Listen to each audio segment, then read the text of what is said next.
Hope you were able to shake off the early Thursday morning chill. Just a couple of things of note over 7th and Rangeline here. Made the comment yesterday about how the traffic seems so slow, and all of a sudden I turn around. Not only are we packed intersection, but look at all the pre-Easter shopping going on at the complex right across the street from North Park Mall. My goodness, it has been a long time since we've seen the parking lot bustling like that here at the noon hour.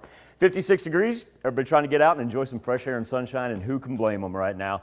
And the nice thing is we've lost any type of wind chill that really we carried till about 11 o'clock this morning. A look at our current temperatures around the four states: 54 in Monette, 58 pushing up there in Oswego and in Welch, just 54 in Nevada, and 55 right now in Miami. I want to point out our 24-hour temperature change because at this point in time yesterday we were locked in with that cold front.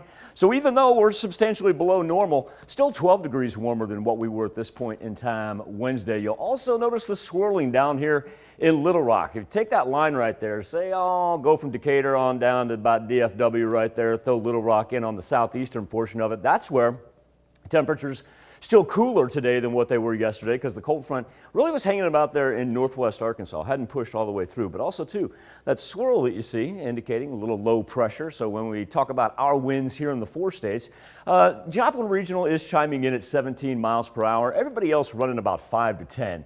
So it'd be safe to say about 5 to 15. I know it's usually a wider gap than what we'll do. Now we're pushing up probably about 10 to 15 right there. But as that wind begins to swirl and increase just a little bit for the afternoon hours, we've also got the combination with the very, very low relative humidity. So while we actually don't have a red flag warning in place, National Weather Service has issued what it deems a special weather statement for those counties indicated in white, and that's a combination of the low humidity, the uptick in the wind. So that's going to make conditions pretty ripe for wildfires to burn. We do have the red flag warnings to the far northwest, and those stretch actually for several states into the upper plains. Now down here at the bottom, Barry County, we also have a flood advisory. This is not in anticipation of any additional moisture. This is still the residual from what we picked up. Go back to Sunday night, but especially for the southern portion and Barry County in particular, what it received just yesterday alone. So hopefully we can let that expire at 2 o'clock this afternoon. Speaking of that rain total, we go back to Sunday night when everything started. There you see your pocket of about 3.5 to 5 inches where they have the flood advisory. And right there around Joplin Regional Airport, a little bit of that spreading into Cherokee County as well, but central part and the southern part of Jasper County easily in between that 3.5 to 5 inch range as well. A little light cloud cover for northeast Oklahoma, but that's all by the radars picking up right now. We're going to stay on the dry side. Next thing we do see is going to kind of bubble up here just to the west of us. So the fact that high pressure is dominating everything on this side of the Rocky Mountains, that's a good sign. You know, right along that dividing line where we had the warmer air, and when it ripped through us, that was the result of those thunderstorms. And we saw the severe weather move out of the four states toward the Mississippi. Here's a nice thing. Things have really calmed down.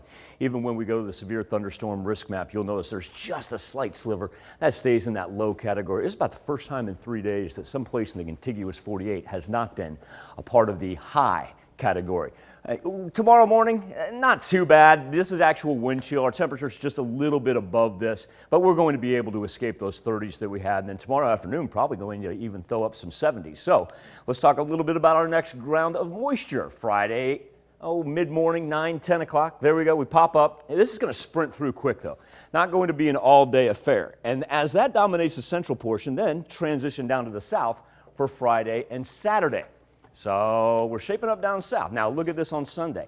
The Gulf moisture returns. This one works in from the south. This is not looking like anything severe, but also too, Tanya, let's factor in what we've had since Sunday. What we're still going to get on Friday and Saturday. It's going to be muddy. It's going to be a little chilly. And I'd say if you were to ask my 2 cents, Easter Bunny may be leaning into hiding those eggs inside on Sunday morning. I'm just thinking about all the soccer games we have on Saturday. Might be a kind of a muddy mess. We will do a combo softball, soccer, track, baseball breakdown tomorrow. Yeah. How about that? We got a lot going on. All right. Yeah. I'll get that in for you then.